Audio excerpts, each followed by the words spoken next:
जय महाराष्ट्र, आपलं स्वागत पुन्हा बुलेटिनमध्ये। या क्षणाची महत्त्वाची बातमी, ब्रेकिंग न्यूज आहे। भाजपाध्यक्ष अमित शहा आणि मुख्यमंत्री देवेंद्र फडणवीस यांच्या अहमदाबादमध्ये भेटी दरम्यान नारायण राणे पक्षांतर करणार का, या बातम्यांना आता उधाण आलेलं आहे। राणेंच्या पक्षांतराच्या बातम्या आता या ठिकाणी आलेल्या आहेत। दरम्यान राणेंच्या गोटातून भेट न झाल्याचंच वारंवार स्पष्ट करण्यात आलेलं आहे। प्रत्यक्षात मात्र नारायण राणे आणि मुख्यमंत्री फडणवीस यांच्यात अहमदाबादमध्ये भेट झाली आणि चर्चाही झाली।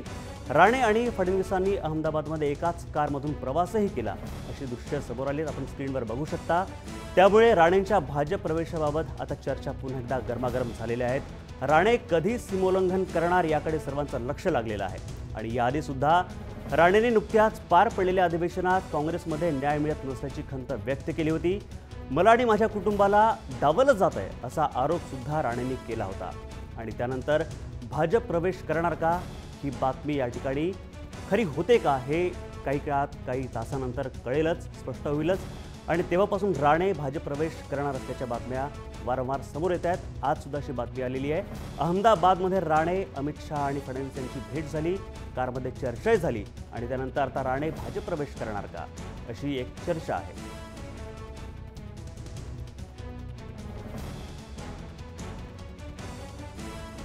मात्र राणे आणि फडणवीस यांच्या चर्चेनंतर, भेटीनंतर केवळ या अफवा असल्याचं सांगण्यात येत आहे।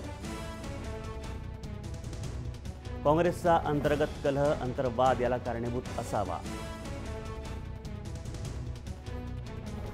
दरम्यान नारायण राणे यांनी गेल्या महिन्यातच पक्षांतराबाबत सूचक विधान केलं होतं। राजकीय भूकंप घडेल असा इशाराही दिला होता। नेमकं काय म्हणाले होते नारायण राणे, पाहूयात। बातम्यात मी कोणत्याही पक्षाच्या नेत्याला, BJP असो शिवसेना, भेटलेलो नाही, याबद्दल चर्चा नाही आणि मला ऑफर द्यायलाही कोण आलेलं नाही आहे। त्यामुळे हा विषय माझ्या दृष्टीने संपलेला आहे। मला विचारलं वादळ, मला वादळ बेदळ काय ते शमतं लगेच, भूकंप घडला काय बरेच दिवस टिकतं ना, आणि त्याचा परिसर मोठा असतो, म्हणून करायचं तर मोठं, पण करायचं नाही, योग्य वेळी करू असं म्हणालो। तर पुन्हा एकदा ही बातमी येते की राजकीय भूकंप घडेल का, राणे भाजपमध्ये प्रवेश करतील का, आणि या अहमदाबादमधल्या भेटीनंतर आता खरोखरी बातमी खरी ठरणार आहे का, या चर्चांना पुन्हा एक राजकीय वातावरण तापलेलं आहे। आपल्याबरोबर आहेत जय महाराष्ट्राचे संपादक निलेश खरे। निलेश सर, काय सांगाल? दुपारपर्यंत भूमिका स्पष्ट होईल असं सांगण्यात येतं, पण काय सांगाल, कितपत या बातमीमध्ये सत्य की राणे भाजपमध्ये प्रवेश करतील? नाही, नारायण राणे हे भाजपमध्ये प्रवेश करतील अशा स्वरूपाची चर्चा होती। मात्र या चर्चेला कुठे ना कुठे पुष्टी मिळताना पाहायला मिळते, ज्या स्वरूपामध्ये गुजरात आहे। त्याचबरोबर अहमदाबादात जाऊन शहा, फडणवीस आणि राणे यांची भेट झालेली आहे। या भेटीतून आणि या जे दृश्य उपलब्ध झाले, यातून हे स्पष्ट होत आहे की नारायण राणे कितीही नकार देत असले तरी काही प्रमाणावर का असणार संपर्क हा नारायण राणे कुटुंब आणि भाजपमध्ये निर्माण झालेला आहे। जी माहिती उपलब्ध होते त्यानुसार नारायण राणे हे गृहमंत्रीपद राज्यामध्ये मागतायत अशा स्वरूपाची माहिती उपलब्ध झालेली आहे। आणि त्यामुळे नारायण राणे यांना जर गृहमंत्रीपदाचं आश्वासन मिळालं तर येत्या काळामध्ये निश्चितपणे नारायण राणे हे भाजपमध्ये प्रवेश करताना आपल्याला पाहायला मिळू शकतात। आणि त्याच पार्श्वभूमीवर होत आहे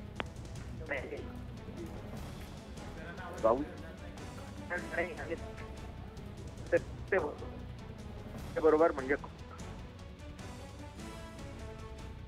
नंतर काँग्रेस आता पुढचं 10 वर्ष तरी परत सत्तेत येते अशा स्वरूपाचं चित्र नाही। आणि त्यामुळे आता पुन्हा सत्तेबरोबर जाण्यासाठी किंवा सत्तेबरोबर राहण्यासाठी म्हणून नारायण राणे हे भाजपमध्ये प्रवेश करतील अशा स्वरूपाची चिन्ह जी आहे झाली आहेत।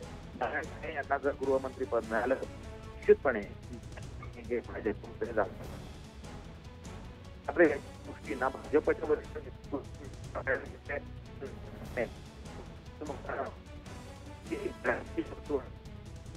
चर्चेला पुष्टी किंवा अंतिम स्वरूप हे जोपर्यंत नारायण राणे यांच्याकडून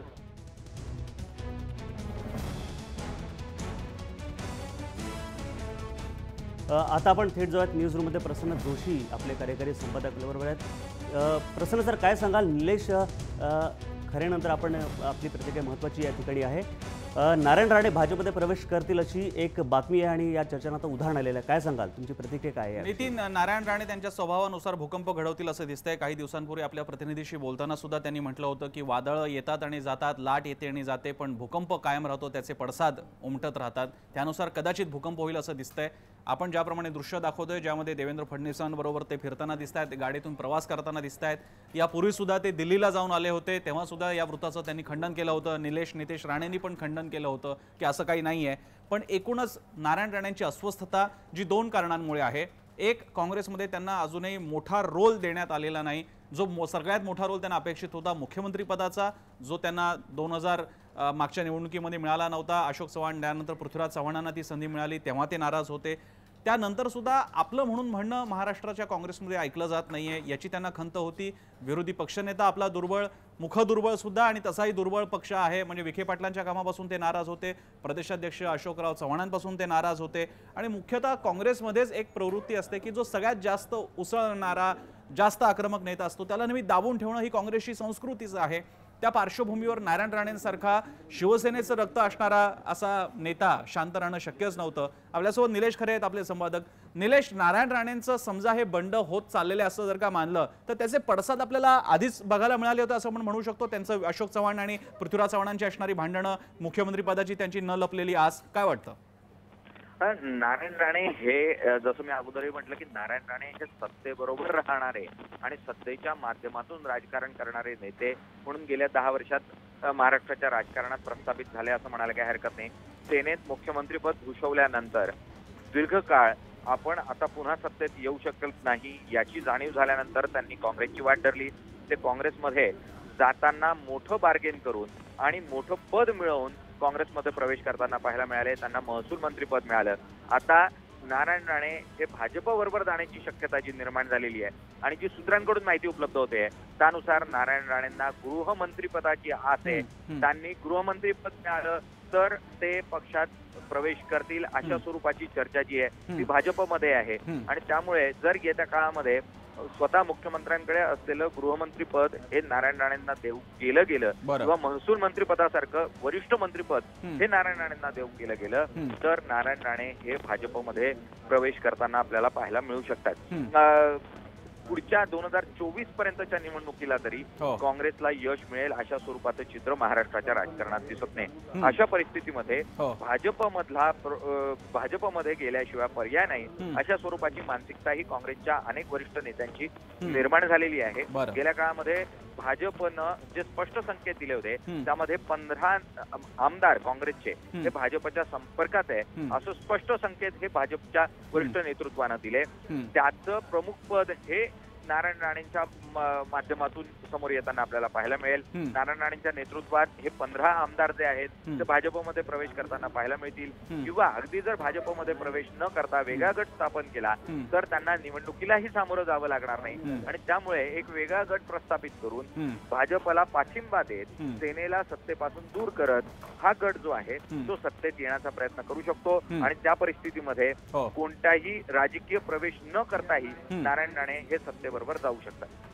निलेश, नारायण राणे यांची भाजप शेवटी ज्या काही कोणा लोकांना आपल्यासोबत घेतोय ते उपयुक्तता असल्याशिवाय घेत नाहीये. नारायण राणेंची उपयुक्तता काय आहे? ते स्वतः आपल्याच मतदारसंघात हरले होते, त्यांच्या मुलांच्या विरोधात कोकणामध्ये रोष आहे. सिंधुदुर्ग जर का जिल्हा परिषद आणि पंचायत समित्या वगैरे जर का सोडल्या तर कोकणामध्ये आज नारायण राणेंचं वर्चस्व आहे असं म्हणण्याची परिस्थिती नाहीये. अशा वेळी नारायण राणेंची भाजपला उपयुक्तता काय? नारायण राणे या नावातच एक वलय आहे आणि नारायण राणे म्हणजे कोकणाचा नेता, महाराष्ट्राचा नेता अशा स्वरूपाचं एक स्वतःचं असं चरित्र आणि चारित्र्य घडवण्यामध्ये नारायण राणे यशस्वी ठरलेले आहेत. आणि त्यामुळे नारायण राणे जर भाजपमध्ये जी काही एक थोडीफार ऊर्जा बाकी आहे ती ही काँग्रेसमधली संपुष्टात येईल अशा स्वरूपाचं चित्र असेल. नारायण राणे हे पक्ष प्रवेश करतील तर ते एकट्यानं करणार नाही, ते अनेक आमदारांना बरोबर घेऊन भाजपमध्ये प्रवेश करतील. आणि त्यामुळे कोकणात पुन्हा एकदा राणेंच्या माध्यमातून भाजप ही मोठ्या प्रमाणावर वाढवणं हे सहजपणे शक्य होऊ शकेल. कारण सत्ता आणि सत्तेबरोबर येणारी राजकीय परिस्थिती ही निश्चितपणे प्रत्येक राजकीय पक्षाला फायदा देत असते, ती व्यक्तीलाही फायदा देत असते. आणि त्यामुळे जर भाजपमध्ये नारायण राणेंचा प्रवेश झाला तर थेटपणे कोकण हा भाजप बरोबर जाताना पाहायला मिळेल आणि त्यातून कोकण आणि मुंबई हा जो प्रांत आहे ज्याच्यामध्ये 60 आमदारकीच्या जागा आहेत त्यापैकी 30 जागांवर जरी नारायण राणे काही पुष्कळे तर भाजप थेटपणे एक हाती येण्याचा भाजपसाठीचा मार्ग नारायण राणे हे भाजपच्या उपयोगाचे आहेत.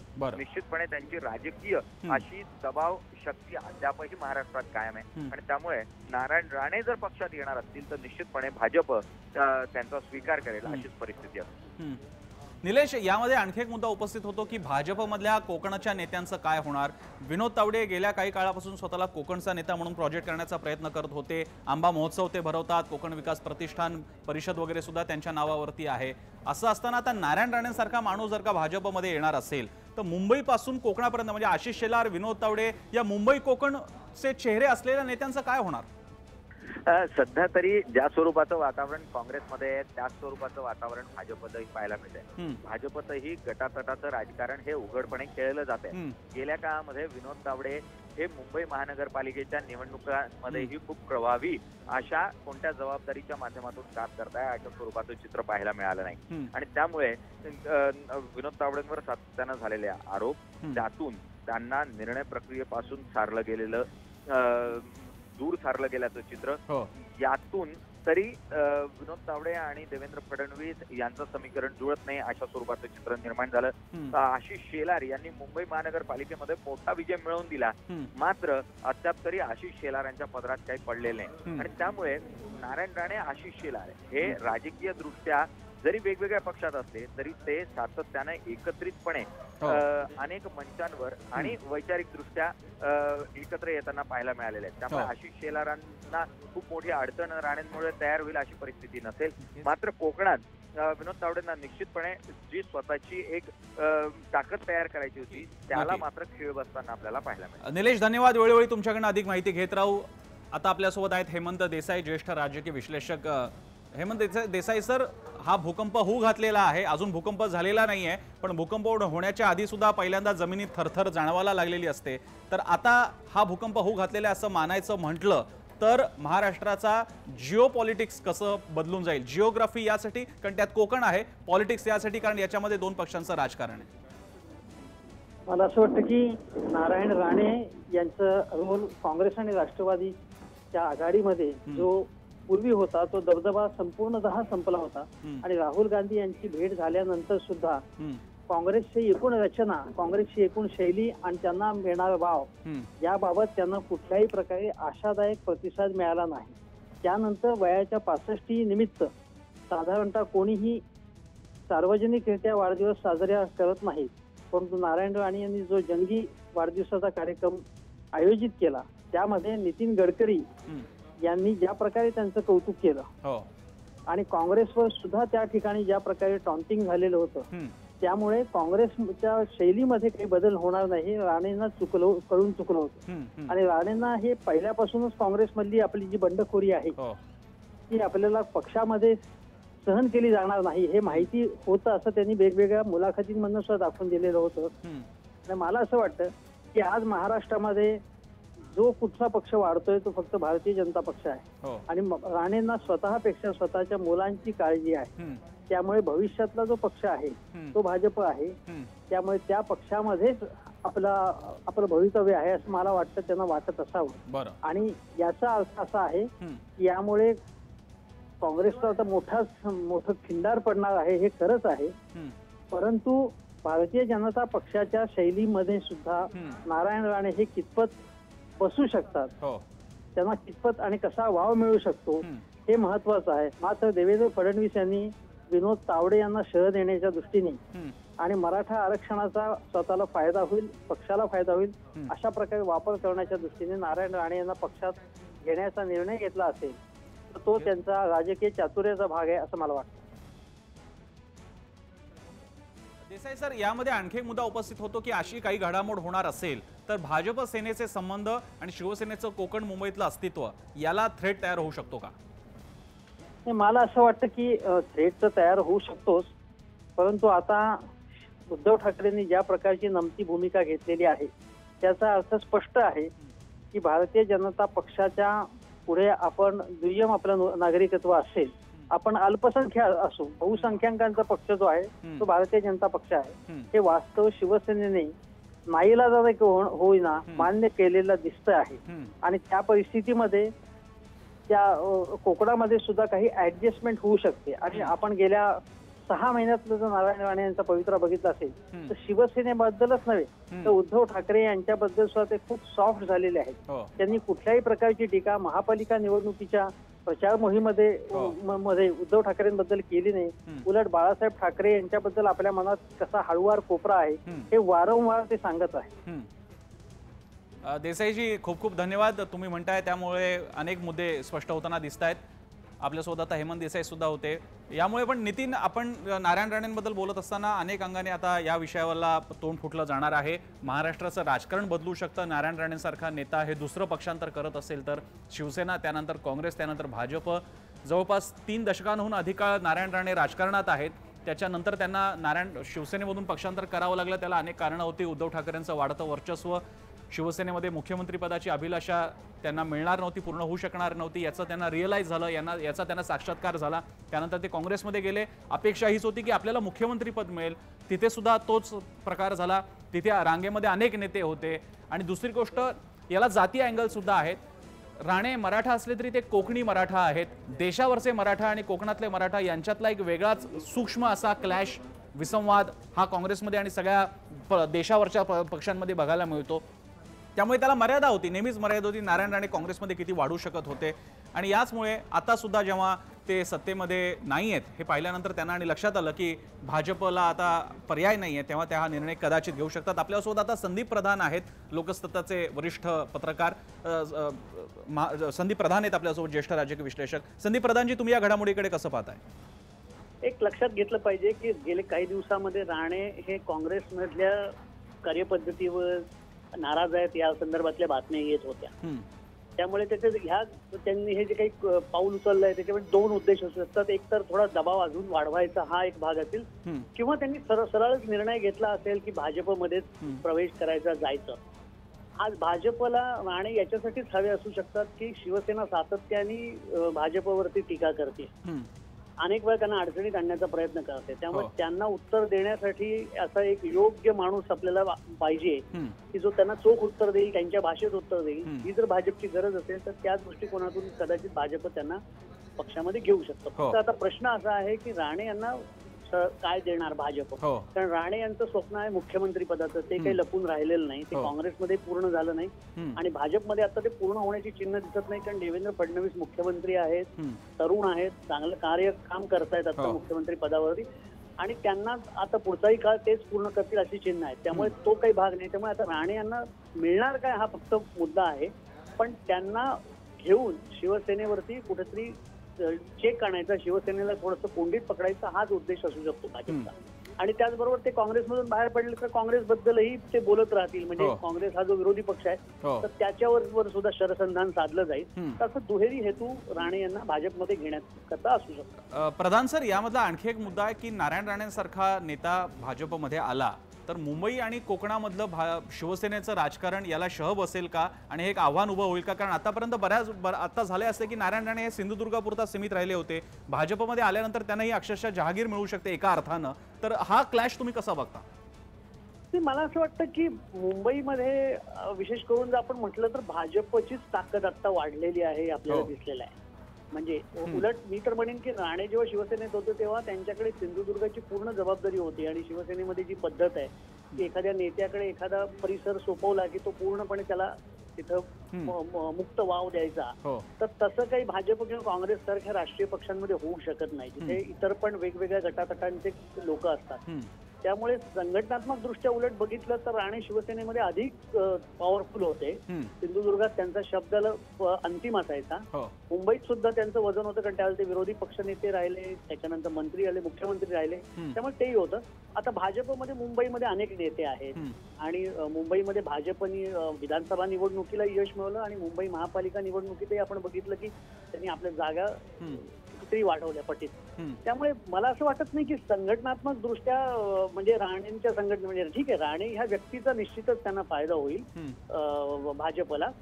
आणि शिवसेनेचं म्हणाल तर आता शिवसेनेचं जे काही संघटनात्मक नुकसान करायचं होतं त्यावेळेला ते त्यांनी केलेलं आहे. त्यामुळे आता शिवसेनेचं आणखीन संघटनात्मक नुकसान नाही, पण शिवसेनेला चेक देणं, शिवसेनेला अरेला कार्य करणं, कार्य करणारा नेता हा भाजपकडे मिळू शकतो त्यांना. म्हणजे भाजपच्या नेत्यांना शिवसेनेवरती शरसंधान करण्याची गरज लागणार नाही, हाच मला वाटतं त्याच्या मागचा उद्देश. प्रधान सर, आधीच काँग्रेसमध्ये आक्रमकता पूर्ण लयाला गेलेली आहे. इतर कोणी नेते त्यांनी उभे केलेले नाही आहेत. अशोक चव्हाण त्यातल्या त्यात काही म्हटले तर बाकीचे स्वतः विरोधी पक्षनेते विखे पाटलांकडनं सुद्धा पक्षांतर्गतच राग व्यक्त केला जातो आक्रमकपणा नसल्याबद्दल. अशावेळी एक नारायण राणे त्यांच्याकडचा धडा काय मुलुख मैदान तोफ होती ती गेल्यानंतर काँग्रेसची अवस्था कशी असेल का काहीच फरक पडणार नाही?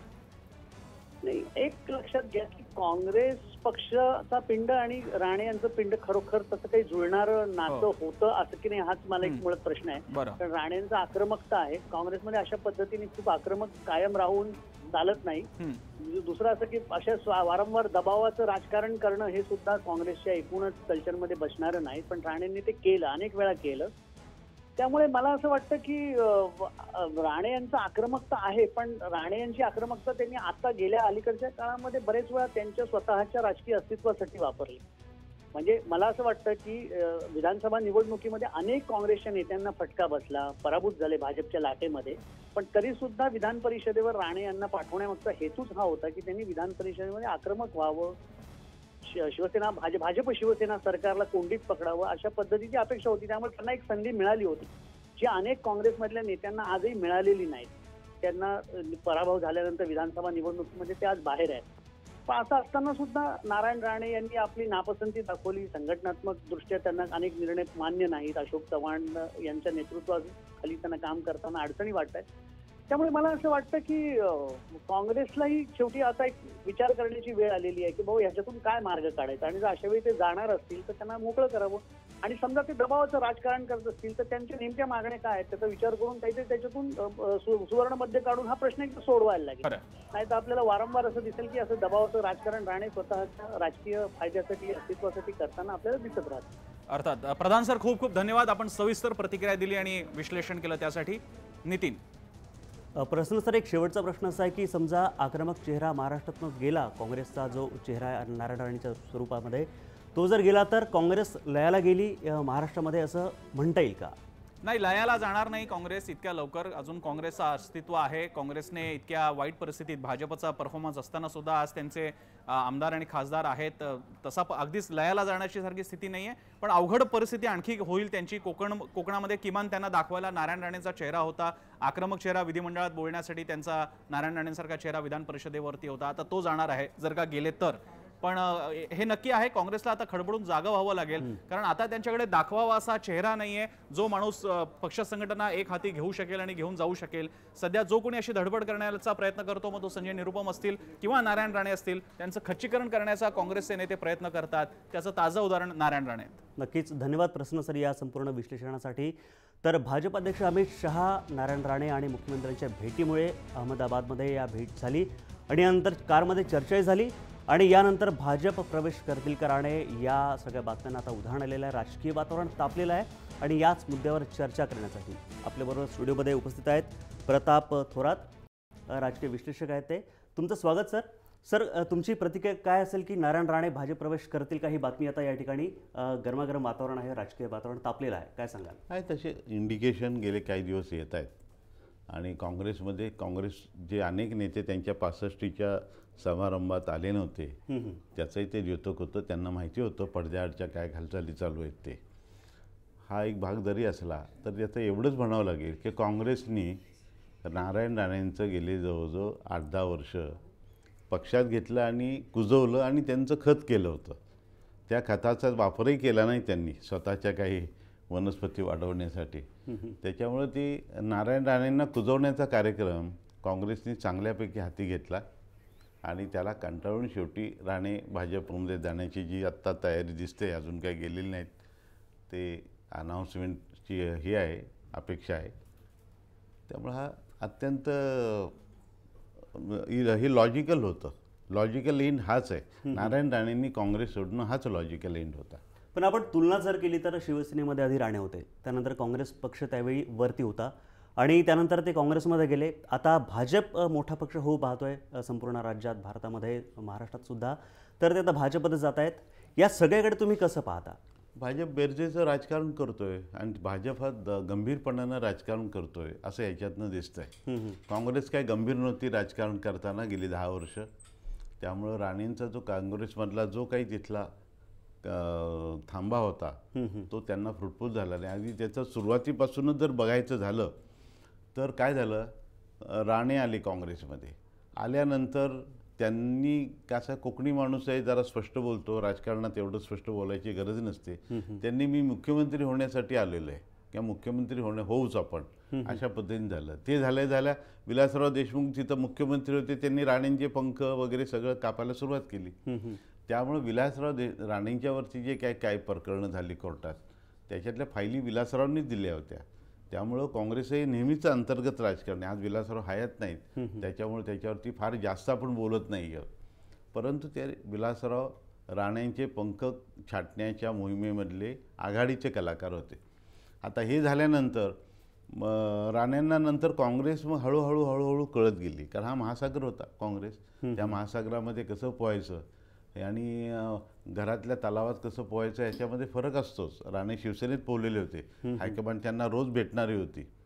अशा परिस्थितीमध्ये मग हळूहळू ते शिकले, काँग्रेसला ॲडजस्ट झाले. परंतु काँग्रेसला, कारण नकारात्मक दृष्टिकोन काँग्रेसचा होता. उदाहरणार्थ सांगतो, बाळासाहेब ठाकरे गेल्यानंतर पहिली शिवसेनेची पहिली महानगरपालिकेची निवडणूक झाली. त्याच्यामध्ये काँग्रेसचा राणेंचा वापर करून घ्यायला पाहिजे होता. त्यावेळेला गुरुदास कामत अध्यक्ष होते. शिवसेना जर त्यावेळेला मेटाकुटीला आलेली होती, उद्धव ठाकरेंनी विजय मिळवलेला नव्हता. त्या निवडणुकीत जर त्यांनी नारायण राणेंचा वापर नीट केला असता तर गुरुदास कामतांच्या नावावरती ते यश गेलं असतं की त्यांच्या अध्यक्षतेखाली शिवसेनेचा भगवा हटवला. परंतु ते यश त्यांच्या नावाखाली त्यांनीच जाऊ दिलं नाही, राणेंनाच विरोध केला. म्हणजे शिवसेनेशी लढायचं का राणेंशी लढायचं हे काँग्रेसवाल्यांना कळालं नाही. पण राणे तसे कसे आहेत, ते सरळसोट शिपाई गडी आहेत, ते स्पष्ट बोलणारा गडी आहे तो. त्याच्यामुळे ते बोलत राहिले आणि त्याची त्यांना काँग्रेसचे नेते शिक्षा करत गेले. त्यांचा वापर नीट खुबीनं करायला जे कौशल्य लागतं, जी मॅच्युरिटी लागते, ती काँग्रेसमधल्या एकाही नेत्याने दाखवली नाही. आणि सोनिया गांधी, राहुल गांधी यांच्याकडून फार मॅच्युरिटीची अपेक्षा करता येत नाही. हा त्याच्यातला राणेंच्या विरोधातला गोष्ट आहे. आत्तासुद्धा संजय निरुपम, नंतर राणे काँग्रेसवाले झाले, त्यांनी संजय निरुपमना विरोध केला, गुरुदास कामतांनी केला. त्यामुळे काँग्रेस वाढू नये, कारण ती दुसऱ्या गटाच्या नेतृत्वाखाली वाढेल याची काळजी काँग्रेसचे इथले स्थानिक नेते घेत गेल्यामुळं, त्यामुळं त्याच्यामध्ये नंतरच्या काळात राणेही सहभागी झाले होते, हे विसरता नाही येताना. त्याच्यामुळं नुकसान झालं. राण्यांचा काँग्रेस असून नसल्यासारखाच उपयोग होता, त्यामध्ये ते निवडणूक हारले, हा दुसरा भाग आहे. त्यांच्यामधला दोषच म्हणायचं झालं तर ते फटकळपणा. आणि दुसरी गोष्ट की त्यांची 2 मुलं, त्यामुळे ते 2 मुलं सांभाळण्याच्या बाबतीतच त्यांची भयंकर तारांबळ उडाली, हा त्याच्यातला भाग आहे. नक्कीच धन्यवाद प्रतापजी या संपूर्ण विश्लेषणासाठी. तर नारायण राणेंच्या भेटीनंतर अहमदाबादमध्ये जी भेट झाली, अमित शहा त्या ठिकाणी होते.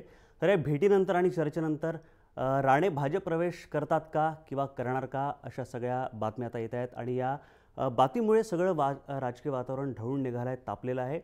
आणि आता दुपारपर्यंत संपूर्ण चित्र स्पष्ट होईलच. तोपर्यंत आपण इथेच थांबतोय. पाहत राहा जय महाराष्ट्र. नमस्कार.